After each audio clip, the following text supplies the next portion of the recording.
Team India దిగ్గజ spinner Ravichandran Ashwin తన IPL retirement వెనుక ఉన్న అసలు కారణాలను వెల్లడిస్తూ చేసిన వ్యాఖ్యలు ఇప్పుడు క్రికెట్ వర్గాల్లో తీవ్ర చర్చకు దారితీశాయి. గతేడాది చెన్నై సూపర్ కింగ్స్ తరపున ఆడిన తర్వాత అనూహ్యంగా ఆటకు స్వస్తి పలికిన అశ్విన్ ఆ నిర్ణయం వెనుక కేవలం వయసు మాత్రమే కారణం కాదని స్పష్టం చేశారు. తన యూట్యూబ్ ఛానల్లో మాట్లాడుతూ ఆ సమయంలో తాను అనుభవించిన వేదన వర్ణనాతీతమని, అది ఒక రకమైన మానసిక నరకం అని అశ్విన్ ఆవేదన వ్యక్తం చేశారు. మరో సీజన్ ఆడే శారీరక సామర్థ్యం ఉన్నప్పటికీ మానసిక ప్రశాంతత కరువవ్వడం వల్లే తప్పుకోవాల్సి వచ్చిందని ఆయన పేర్కొన్నారు. తన సొంత గడ్డపైనే కెరియర్ ను ముగించాలనే ఉద్దేశంతో సీఎస్కేలో చేరినప్పటికీ అక్కడ ఎదురైన పరిస్థితులు తనను తీవ్రంగా ఇబ్బంది పెట్టాయని ఆయన చెప్పుకొచ్చారు. ఈ క్రమంలో తన నిర్ణయం వల్ల జట్టు యాజమాన్యానికి 10 కోట్ల రూపాయలు ఆదా అవ్వడమే కాకుండా రీటైన్ లేదా రిలీజ్ వంటి సందిగ్ధతల నుంచి వారికి ఉపశమనం లభించిందని అశ్విన్ విశ్లేషించారు. అశ్విన్ చేసిన ఈ వ్యాఖ్యలు సీఎస్కే అంతర్గత క్రమశిక్షణ, మేనేజ్మెంట్ తీరుపై అనేక సందేహాలను లేవనెత్తుతున్నాయి. ఒక లెజెండరీ ఆటగాడు జట్టులో ఉండి కూడా మానసిక ప్రశాంతత లేదని చెప్పడం వెనుక ఉన్న లోతైన కారణాలను విశ్లేషించాల్సిన అవసరం ఉందని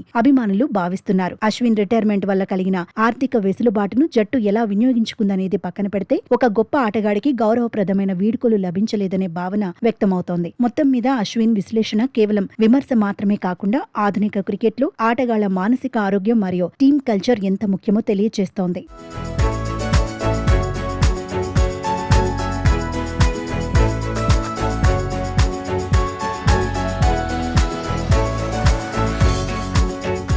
దీంతో పాటు ప్రస్తుత ఐపీఎల్ సీజన్లో చెన్నై సూపర్ కింగ్స్ వరుస వైఫల్యాలపై అశ్విన్ ఘాటుగా స్పందిస్తూ జట్టు వ్యూహాలను తప్పుపట్టారు. ముఖ్యంగా రాయల్ ఛాలెంజర్స్ బెంగళూరుతో జరిగిన మ్యాచ్లో సీఎస్కే బౌలింగ్ విభాగం ఘోరంగా విఫలమవ్వడంపై ఆయన అసంతృప్తి వ్యక్తం చేశారు. బౌలర్ల సహజ సిద్ధమైన బలానికి ప్రాధాన్యత ఇవ్వకుండా వారికి రాని విద్యలను బలవంతంగా రుద్దుతున్నారని ఆయన విమర్శించారు. జెమీ ఓవర్టన్ వంటి బౌలర్లకు యార్కర్లు వేయడం రాకపోయినప్పటికీ యాజమాన్యం వారిని వైడ్ యార్కర్లు వేయమని ఒత్తిడి తెచ్చిందని, ఫలితంగా టిమ్ డేవిడ్ వంటి బ్యాటర్లు ఊచకోత కోశారని అశ్విన్ విశ్లేషించారు.